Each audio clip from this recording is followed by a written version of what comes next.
have the cyclical view of time. Christianity has a lineal view of time, that there's a beginning and there'll be an end. A beginning and the end. But the movie 2012, some of you know where that's coming from? You know, we have the Mayan calendar. We have the Mayan calendar that supposedly on our oldest son's birthday, December 21, poor kid, December 21, 2012, the Mayan calendar ends. You've heard that, haven't you? Right? I mean, I'm not speaking like to people that haven't been listening to any news, okay? That the Mayan calendar ends. Also, there's the view that there's this planet, Nebula, Nibrui. Some of you heard that before? I know I'm saying it wrong, but there's this planet that was supposed to hit the Earth about 2004, but it didn't hit. And now it's going to hit on December 21, 2012. People's views of the end of the time. There was a song by, I think it was REO, about 10 years ago, The End of the World as We Know It. End of the world, this is the end of the world as we know it. Some of you remember that song? Yeah. There's been a lot of speculation throughout history, and if you just Google end of the world, you can see all of the different people who have speculated when the world's going to end. We had the big one last year, Harold Camping. Remember him? He predicted that in 94 the world was going to end, and then I think it was 2004, and then he finally said no, it was last year, 2011, that the world was going to end. None of you heard that news? Okay, you all heard the news. Okay, good. It's bright up here, and out there it's all dark this morning. So no sleeping in the back rows, Tom and Carol. But it didn't take place. Jesus has something to say about the end of the world. But before we look at what he has to say, I just want to go through the top 10. The top 10 ways in which the world supposedly is going to end by asteroid or meteor impact. December 21, that's what people are saying. Or a super volcano. The movie clip said that Yellowstone had turned into the largest volcano. People say it's going to be the energy experiment gone wrong. That new hyper-fast, hyper-speed experiment that they have, that they have these atoms crashing together. Yeah, whatever that's called, Michael. Some people are saying that's going to crash and it's all going to blow up and the whole world's going to be destroyed because of this new experiment they're doing. Others say, well, it's going to be a negative energy cloud. Some people say it's going to be the total ice age, snowball on the earth. Some people say it's going to be the collapse of the worldwide ecosystem. Other people, a couple years ago, they were talking about bees.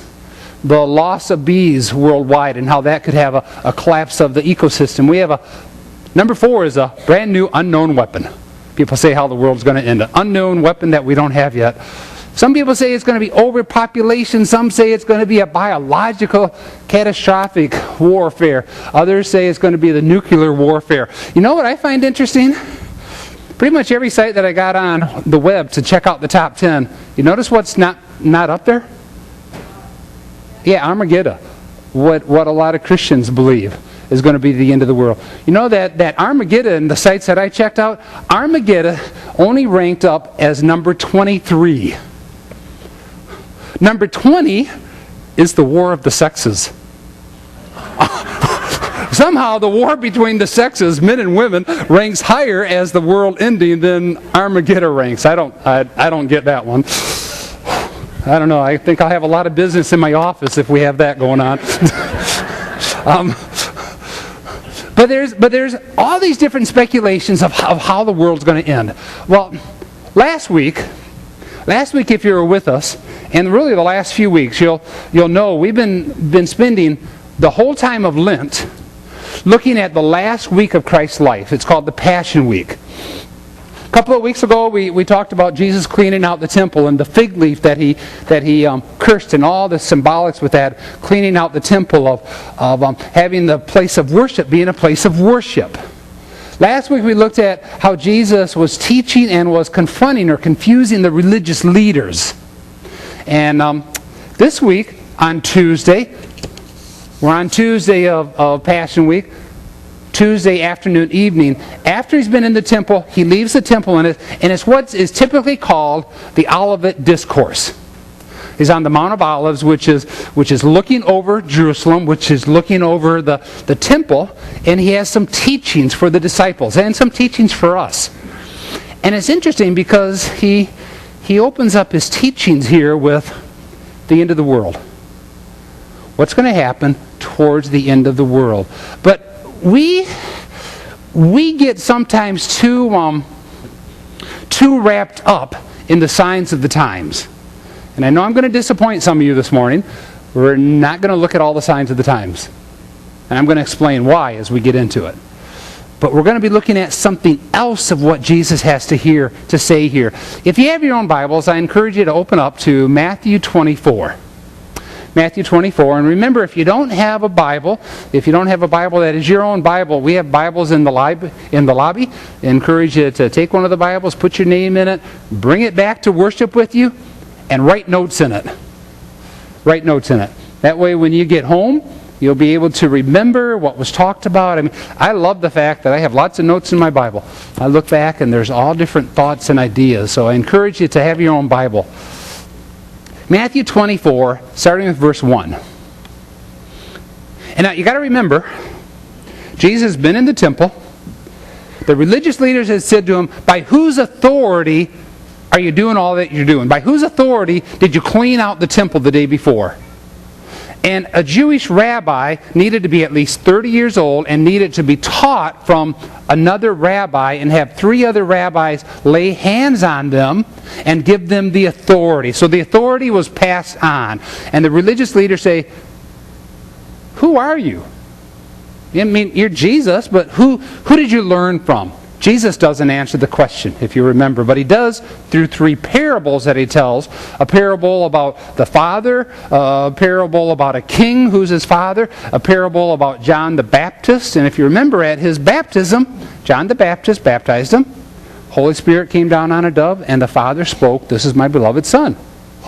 Jesus had the authority of the Trinity. So he cleaned out the temple on Monday. Tuesday he goes in and he starts speaking, Tuesday he goes in and he confronts or he confuses the religious leaders, and then he goes into this teaching as he leaves the temple. Matthew 24. Jesus left the temple and was walking away when his disciples came up to him to call his attention to the buildings. You know, I wonder about that as to why did the disciples do it? Could it be that they remembered 3 years ago, the first time Jesus cleaned out the temple, Jesus says, show us, or the leaders say to Jesus, show us a sign. And Jesus says, the only sign you get is I'm going to tear down this temple and in 3 days rebuild it. Tear down this temple and 3 days rebuild it. We're going to look in the next few weeks. That's one of the things that's used against Jesus in his trial. That he says, oh, that man said he could tear down the temple and rebuild it in 3 days. Even the disciples here are saying, Jesus, look how amazing this temple is. Good. Just jump to the next slide, Kim. Oh, one more. Oh, one more. What happened to the picture of the temple? Is it like the next one yet? Where'd that go? Where'd the temple picture go? Electronic stuff. I have. Okay. Thank you, Kim. Okay. So, we're up here on the Mount of Olives. The Mount of Olives is looking down towards the temple. Temple's down here. Right now, the Dome of the Rock, the Muslim Dome of the Rock is there.